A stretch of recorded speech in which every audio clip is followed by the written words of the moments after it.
नमस्कार बच्चों। आपको एक सीरीज के माध्यम से जोड़ा जाएगा। डेली प्रत्येक दिन कुछ ना कुछ आपको कोई ना कोई फैक्ट बताया जाएगा। जैसे आज सिक्कों के बारे में कुछ बताया जा रहा है। ये जो न्यूमेटिक्स ये शब्द आपको देखने को मिल रहा है, ये जो सिक्कों का अध्ययन होता है उसको क्या कहते हैं? न्यूमेटिक्स। यानी पूछा जाए कि सिक्कों का अध्ययन को क्या कहते हैं, वो उसको कहते हैं न्यूमेटिक्स। ये आहत और पंचमार्क है। ये आहत और पंचमार्क हैं। ये धातु का पहला ऐसा सिक्का बनाया गया, इतिहास का पहला ऐसा सिक्का धातु का है जिसको आहत या पंचमार्क कहते हैं। और ये किसके काल में बना था? मौर्य काल में। कौन से काल में बना था? मौर्य काल में बना था। ठीक। अब ये जो पर्ण है, पर्ण क्या है? तो पर्ण आपको बता दे, ये चांदी के सिक्के जो हैं, चांदी के सिक्के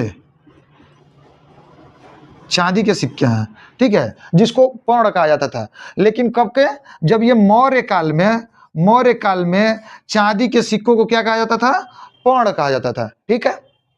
अब देखेंगे चौथा है शीशे का सिक्के। शीशे के सिक्के। अब शीशे के सिक्के देखेंगे। शीशे के सिक्के भारत में कब प्रचलित हुआ था? तो ये सातवाहन, आप पढ़े होंगे इतिहास में, सातवाहन काल होता है। सातवाहन वंश है, उसी के काल को सातवाहन काल कहा जाता है। उसी के समय में ये शीशे के सिक्के चलाए गए थे। चमड़े के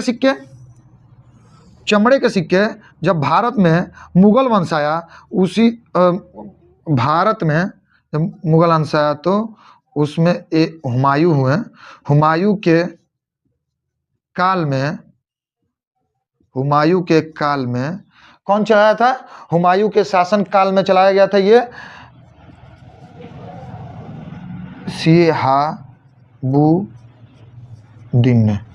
किसने चलाया था? हुमायूं के काल में शिहाबुद्दीन ने। ठीक है।